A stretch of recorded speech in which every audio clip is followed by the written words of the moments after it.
The Ship of Fools, Episode 60, The Commander's Blind Date, The Order. The Shadow Quest cruised through a calm star lane when Admiral Garrick's hologram materialized on the bridge.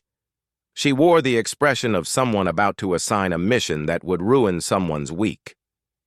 "Commander Christopher Banning," she said, "you are hereby ordered to attend a diplomatic dinner on the planet Velyria." Banning blinked. "A dinner?" "A date," Garrick corrected, "with Her Radiant Majesty, Queen Althea of the Sapphire Throne." Snipes gasped so violently he nearly swallowed his stylus. "You could become a king, Your Majesty Banning the First." Moxie's jaw tightened, though she kept her face neutral. Banning rubbed his temples. "Why me?" Garrick's eyes narrowed. "Because she specifically requested you. She has heard of your exploits." Snipes whispered, "She's heard of his muscles." Moxie shot him a look that could have vaporized a small moon. Garrick continued, "This is a diplomatic necessity. You will go. You will be charming. You will not start a war." Banning sighed. "I'll do my best." The palace rose from the crystalline cliffs like a dream carved from sapphire and starlight. Towers spiraled into the sky, their surfaces shimmering with bioluminescent vines.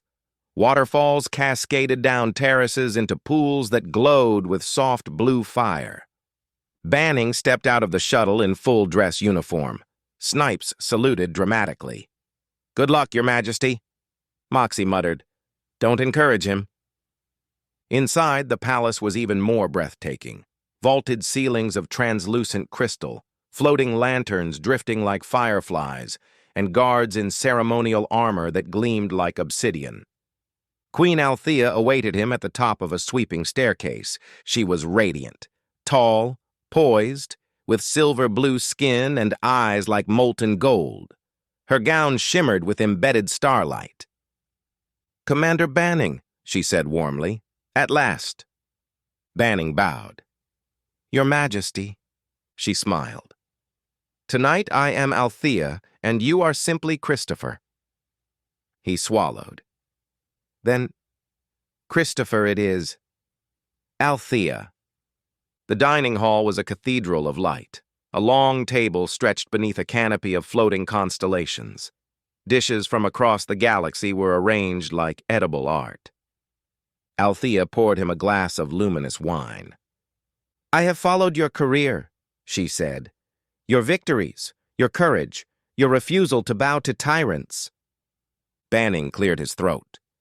"I appreciate that. But I want to know the man behind the legend," she said. "Tell me of your childhood." Banning hesitated. "It wasn't glamorous." "Neither was mine," she said softly. He looked at her, surprised. She gestured for him to begin. "I grew up on a mining colony," Banning said. "Harsh winters, harsher people.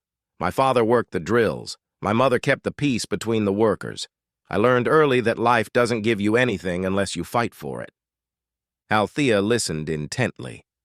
"I spent most of my childhood fixing broken equipment," he continued, "or breaking up fights, or trying not to get caught in them.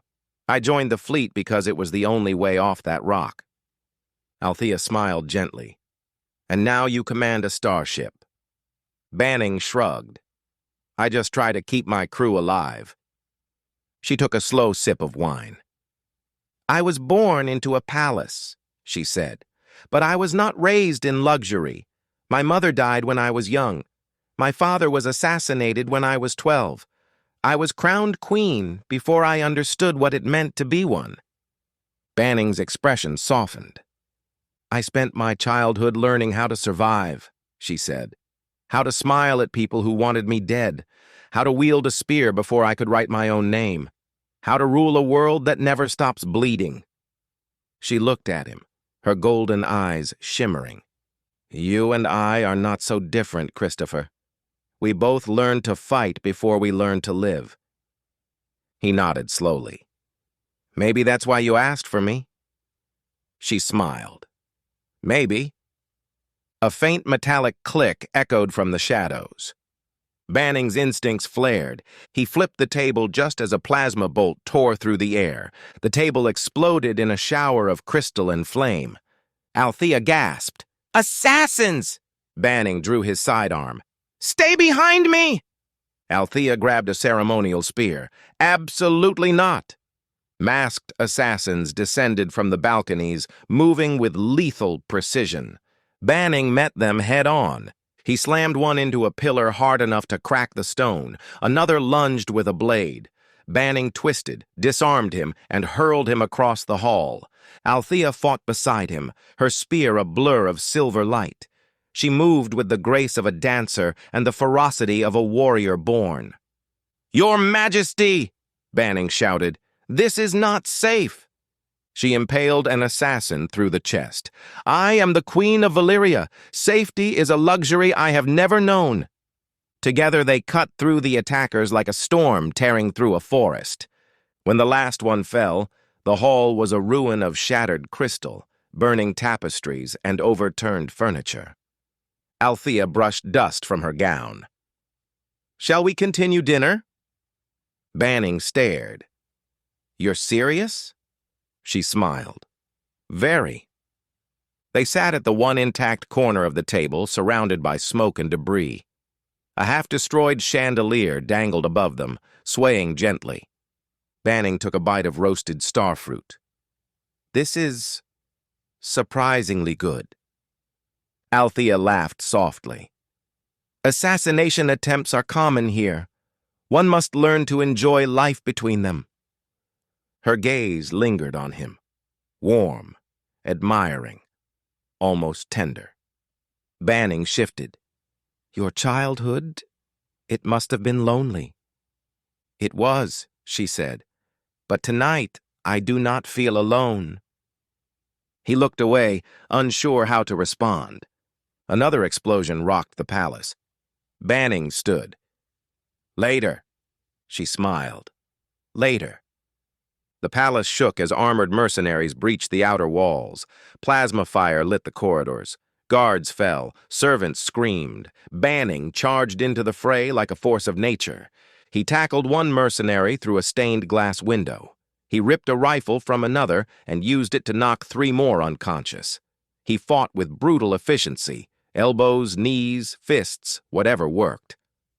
Althea fought beside him, her spear slicing through armor as if it were cloth. At one point, Banning caught her as she stumbled, pulling her out of the path of a plasma bolt. Their faces were inches apart. Her breath trembled. "You are extraordinary." He set her down gently. "Focus." She smiled. "I am." The throne room became the last stand. Dozens of assassins stormed the chamber, firing from every angle. Banning dove behind a fallen statue, returning fire with deadly precision. Althea leapt from the dais, her spear spinning in a deadly arc. She fought like a goddess of war, her movements fluid and fierce. Banning vaulted over the throne, tackled an assassin, and slammed him into the marble floor hard enough to crack it. Another attacker lunged at Althea. Banning intercepted him, catching the blade with his bare hand. Blood dripped down his fingers, but he didn't flinch. He twisted the weapon free and knocked the assassin unconscious with a single blow. Althea stared at him, breathless. "You saved my life." He shrugged. "It's what I do." She whispered, "And I am falling in love with you." He froze. Then another explosion tore through the wall. "Later," he said. Hours later, the palace was secure. The assassins defeated. The Civil War's leaders had fled. Althea stood with Banning on a balcony overlooking the burning horizon. "You could stay," she said softly. "Rule beside me, share my throne, share my life." Banning looked out at the stars. "I already have a throne," he said. "The command seat on the Shadow Quest." Her eyes shimmered. "Then go, but know that you leave with my heart." He bowed.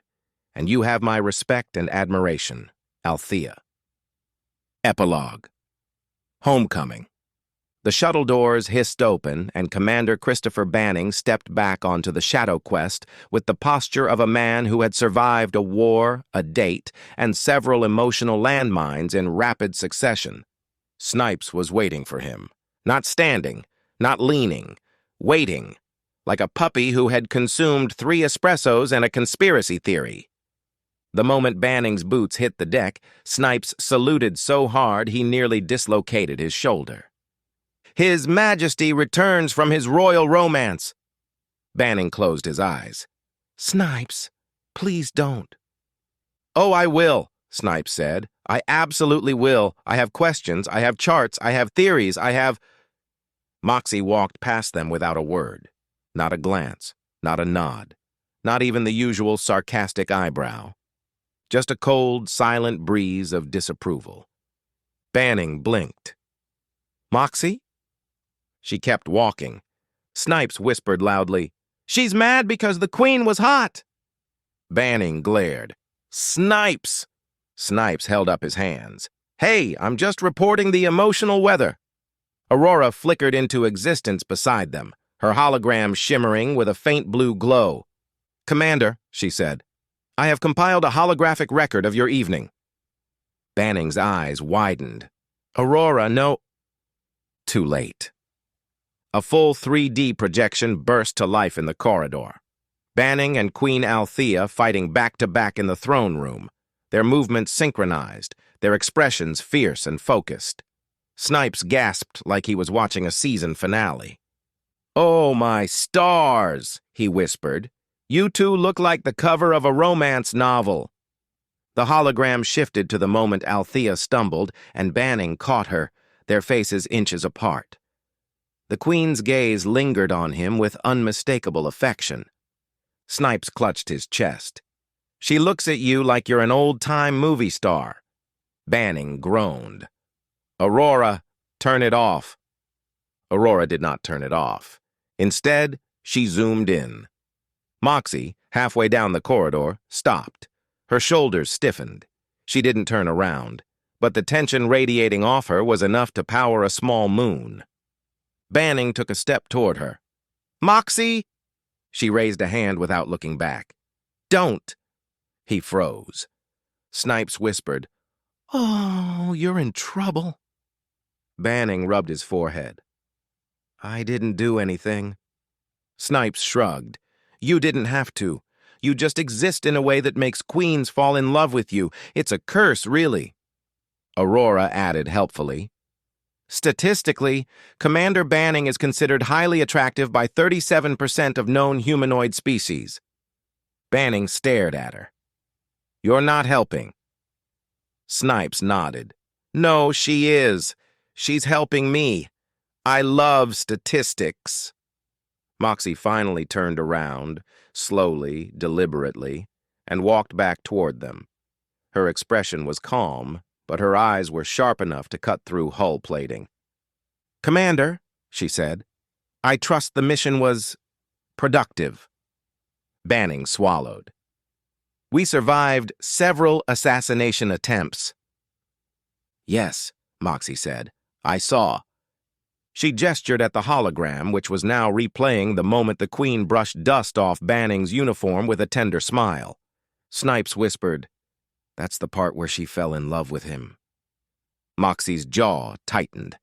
"I'm going to the bridge." She walked away again.